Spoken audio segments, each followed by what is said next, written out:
Text book पढ़ाने जाना वही पढ़ाने के अंदर मैंने जो है वो आपको बेसिकली एग्जाम्पल 2.8 जो क्विज का प्रोसेस बताया। बट आज जो है वो एग्जाम्पल 2.8 जो है मुझे आपको करवानी है। 2.8 के अंदर जो है वो वही ग्राफ जो है फॉलो होगा जो पहले हुआ। जैसे वॉल्यूम और प्रेशर का ये हमारे पास पहले स्टेट आएगी, फिर दूसरी स्टेट भी हमारे पास ऐसी आएगी। इसी तरीके से हमारे पास जो टेम्परेचर ये वाला स्टेट, इसी तरीके से जो है वो ये स्टेट आएगी, ये स्टेट आएगी। और इसके अलावा जो है टेम्परेचर में भी सेम प्रोसेस वही होगा जैसे इसके अंदर हुआ था। हमने कितना लिया था, सिर्फ और सिर्फ ये वाला प्रोसेस के अंदर सिर्फ हमें पार्ट ए वाला हमें जो है वो बताना होगा। उन्होंने जो बात बोली हुई है, तो सवाल को शुरू करते हैं। तो पहले सवाल सवाल जो है हमें कैलकुलेट करनी है इंटरनल एनर्जी और एंथैल्पी चेंज। एयर के हिसाब से इनिशियल टेम्परेचर हमें ये दे दिया, प्रेशर हमें ये दिया, मोलर वॉल्यूम हमें ये दिया, टेम्परेचर भी हमें दे दिया, फिर प्रेशर भी दे दिया। और एज्यूम एयर के हिसाब से बोला हुआ है कि पीवी अपॉन टी जो है कांस्टेंट है, सीवी की वैल्यू हमें दे दी, सीपी की वैल्यू हमें दी। अब उन्होंने हम पहले जो है डेटा बनाए थे, सवाल को जो है थोड़ी देर में समझते हैं। तो पहले डेटा हमें जो है वो T1 की वैल्यू दी हुई है, T1 की वैल्यू हमने निकाल दी। उसके बाद से P1 हमें दिया हुआ है, P1 दिया हुआ है। अब P3 लिख रहा हूँ, P3 क्यों लिख रहा हूँ इसका मैं आगे जो है आपको डिस्क्राइब करके बताऊँ। इसके बाद हमें P2 दिया हुआ था, P2 के बाद जो है CV दिया हुआ था, उसके बाद फिर CP दिया हुआ था। और उसके बाद हमें जो रिक्वायर्ड था वो थी हमें delta U plus delta H, हमें ये चीज़ें रिक्वायर्ड थी। अब जो है वो इस चीज़ को समझने की कोशिश करिएगा। फॉर एग्जाम्पल इसके अंदर जो है ना वो CP और CV का कॉन्सेप्ट क्यों है, क्योंकि एक जगह पर जो है कॉन्स्टेंट वॉल्यूम होगा और एक जगह पर जो है कॉन्स्टेंट प्रेशर होगा। इसमें लिखी हुई नहीं है बात, बस आप जो है इसको एज्यूम कर लीजिएगा, क्योंकि इस चीज़ को पढ़िएगा कि ये एज्यूम, ये चीज़ ये यहाँ से लेके यहाँ तक जो लाइन, ये एज्यूम कर रहे हैं कि एयर के अंदर जो है रिमेन गैस जो है PV upon T is constant है। यहाँ तक तो पीवीटी अपॉन टी कांस्टेंट है, तो कहीं जगह पे जो है वो वॉल्यूम कांस्टेंट आएगा, तो कहीं जगह पे टेम्परेचर प्रेशर कांस्टेंट आएगा। तो ये दो जगह जो है वो दोनों जगह में से प्रोसेस जब होगा तो वो दोनों में जो है वो एक जगह प्रेशर कांस्टेंट हो जाएगा, एक जगह वॉल्यूम कांस्टेंट हो जाएगा। तो हमने इसको जो है वो एक एग्जाम्पल के थ्रू समझते हैं। सबसे पहले जो है मेरे पास एक इनिशियली जो है वो स्टेट है, या फिर कोई भी कह लें आपके एक बॉक्स है या फिर गैस है। तो इसके अंदर जो हमें प्रेशर दिया हुआ था वो प्रेशर हमें इतना दिया हुआ था, प्रेशर के बाद हमें वॉल्यूम दिया हुआ था, वॉल्यूम के बाद जो है हमें टेम्परेचर दिया हुआ था। अब हम यहाँ से हट के दूसरे स्टेट पे आ गए, जैसे हम जो है इनिशियल स्टेट से जो है वो दूसरी स्टेट पे गए, तो हम कांस्टेंट वॉल्यूम वाले स्टेट पे चले। तो कांस्टेंट वॉल्यूम के अंदर जो है वो हमें P2 हमें उन्होंने दिया हुआ था। के बाद जो है वो हमें कांस्टेंट वॉल्यूम है तो वॉल्यूम जो है वो ज़ीरो हो जाएगा। उसके बाद टेम्परेचर वो हमें रिक्वायर्ड मालूम करना। और उसके बाद फिर जब हम तीसरे सेट पे गए तो तीसरे सेट पे जो था वो कांस्टेंट प्रेशर हो गया। तो कांस्टेंट प्रेशर प्रेशर के जब कांस्टेंट प्रेशर आ जाता है तो आपके दिमाग में खुद ब खुद आ जाएगा कि प्रेशर की वैल्यू जो है वो जीरो हो जाए, और वॉल्यूम जो है वो हमें इसके रिक्वायर्ड होगा, और टेम्परेचर जो है उन्होंने हमें गिवन दिया हुआ है। अब ये देने के बाद जो है हम सोल्यूशन करते हैं। इसके अलावा हम जो है वो स्टेट इक्वेशन हम जानते हैं कि क्या होता है। स्टेट इक्वेशन के बाद हम कांस्टेंट वॉल्यूम के हिसाब से जानते हैं। अब हमें जो है वो टेम्परेचर चाहिए। टेम्परेचर क्यों चाहिए वो इस वाली वीडियो में देख सकते हैं कि हमें इस स्टेज से, यानी कि ये स्टेज से हमें इस स्टेज में जाना।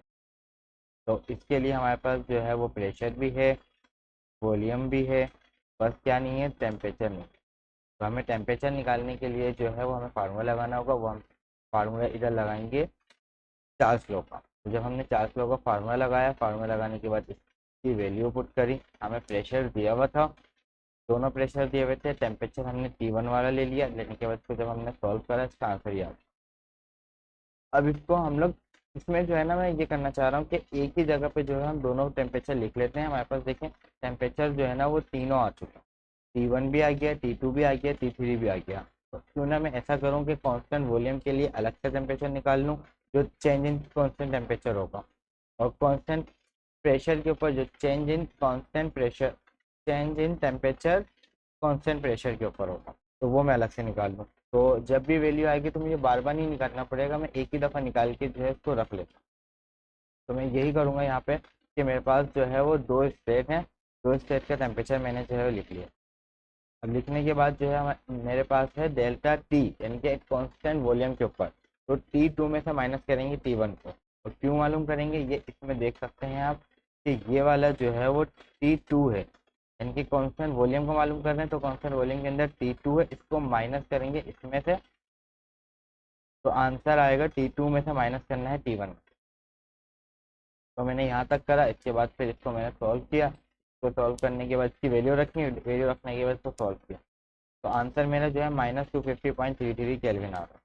अब ये करने के बाद अब मुझे जो है वो चेंज इन टेम्परेचर चाहिए कांस्टेंट प्रेशर के ऊपर, तो मैंने वो भी निकाल लिया, और वो जो है निकलेगा, अब वो इससे निकलेगा कि कांस्टेंट प्रेशर है हमारे पास, इस प्रेशर से जो है वो कन्वर्ट होगा इसके अंदर जाए, यानी कि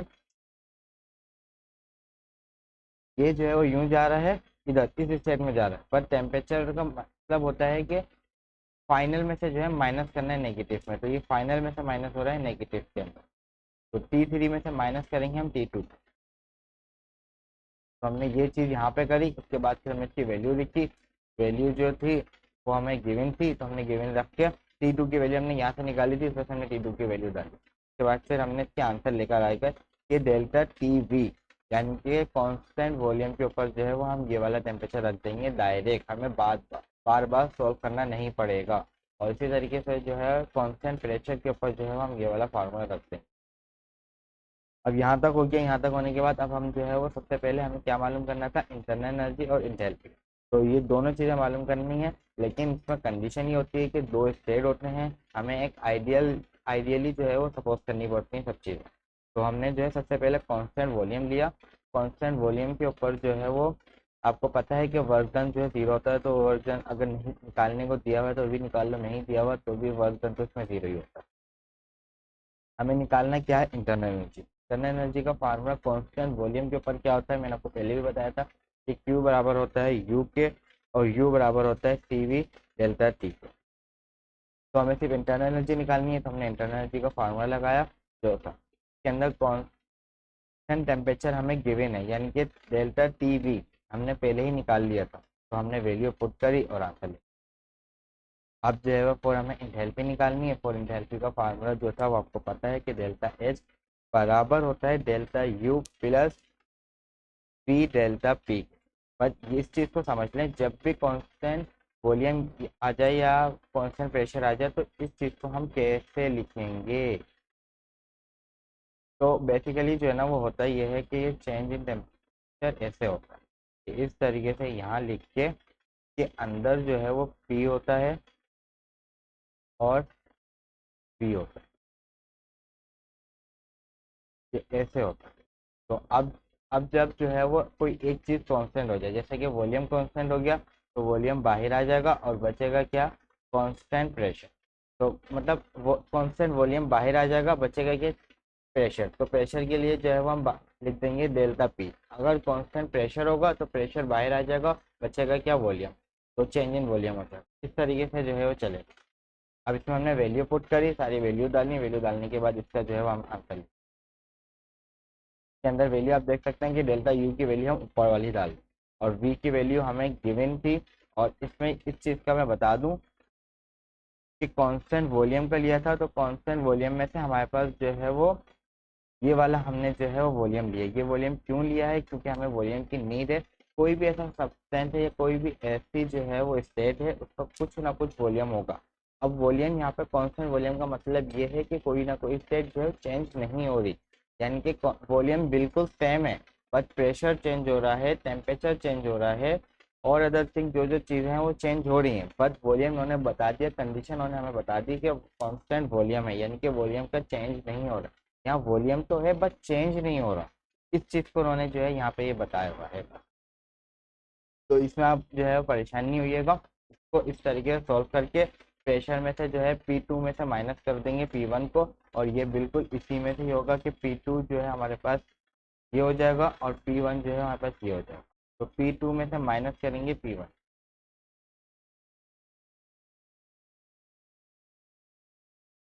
हम इसको जो है माइनस करके इसमें से हम आंसर ले आएंगे। अब ये आने के बाद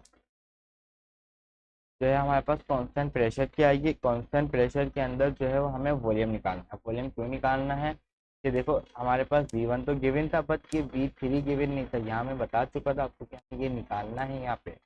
तो हम जो है वो इसमें से जो है वो ये निकालेंगे। निकालने के बाद सबसे पहले जो है हम स्टेट इक्वेशन हम बताते हैं। स्टेट इक्वेशन बताने के बाद हमें जो है वो इसको हमने रीअरेंजमेंट करा। रीअरेंजमेंट करने के बाद इसको पूरा सॉल्व किया। सॉल्व करने के बाद हमने V2 की वैल्यू बता दी। अभी अभी जो है ना ये सेंटीमीटर क्यूब में आई है। अब हम जो है इसको कन्वर्ट कर देंगे मीटर क्यूब के अंदर, क्योंकि हमें जो है वो SI यूनिट के अंदर चाहिए। बस वॉल्यूम आ गया। वॉल्यूम आने के बाद जो है वो हमने आगे सॉल्व किया। अब जो है वो हम कांस्टेंट प्रेशर के ऊपर ही करते हैं। तो कांस्टेंट प्रेशर के ऊपर जो है वो सबसे पहले जो है वो हम ये निकाल लेते हैं कि डेल्टा एच का फार्मूला होता है delta H is equal to U plus plus pressure है। तो मैंने प्रेशर के लिए आपको क्या बताया था कि कभी भी ऐसा आ जाए कि चेंज हमें निकालना है तो चेंज पी वी। तो प्रेशर कांस्टेंट है, प्रेशर बाहर आ जाएगा तो क्या चीज़ आ जाएगी अंदर, वॉल्यूम। तो हमें यही चीज़ जो यहाँ पे निकालनी है। हमने वो पहले निकाल लिया। पहले निकाल के उसको हमने सॉल्व किया। सॉल्व करने के बाद इसका जो है वो हम आंसर लिया। ये जो है वो हम आगे जाके पुट कर देंगे। तो इसके बाद जो है हमने फॉर इंथैल्पी निकाली। इंथैल्पी का फार्मूला मैं आपको बता चुका हूँ कि डेल्टा कांस्टेंट प्रेशर के ऊपर जो है वो फार्मूला होता है delta H is equal to CP delta T. तो इसके अंदर हमने वैल्यू पुट करी। ये डेल्टा टी जो है वो कांस्टेंट प्रेशर वाला मैंने जो है वो यूज़ किया है। तो मैंने वहाँ पे निकाला हुआ था वो मैंने यहाँ पे आके जो है पुट कर दिया, ताकि मुझे बार बार सॉल्व ना करना पड़े। मैंने इसको सॉल्व किया। सॉल्व करने के बाद अब जो है फॉर इंटरनल एनर्जी निकालनी है। फॉर इंटरनल एनर्जी के लिए फार्मूला था ये जो मैंने निकाला था वो मैंने इसके लिए निकाला था। तो हम आगे सॉल्व करेंगे। सॉल्व करने के बाद जो है सही है। बस ये क्वेश्चन इतना हो गया। इतना होने के बाद अब जो है ना इन दोनों का जो मैंने कांस्टेंट वॉल्यूम और कांस्टेंट प्रेशर निकाला था, अब इन दोनों को ओवरऑल प्रोसेस करके कम कर देंगे। तो फॉर फॉर इंथैल्पी के अंदर मैंने कांस्टेंट इंथैल्पी का कांस्टेंट प्रेशर वाला कांस्टेंट वॉल्यूम वाला दोनों का वैल्यू मैंने रखी और वैल्यू रख के जस्ट आंसर लिया। और इसी तरीके से इंटरनल एनर्जी का भी जो है मैंने सेम वही चीज़ करी और वो रख के जो है उसका आंसर लेकर आ गया। बस इतना सा क्वेश्चन है। इसके अंदर कोई मुश्किल नहीं है, बस इसकी प्रैक्टिस होगी और कुछ। Thank you.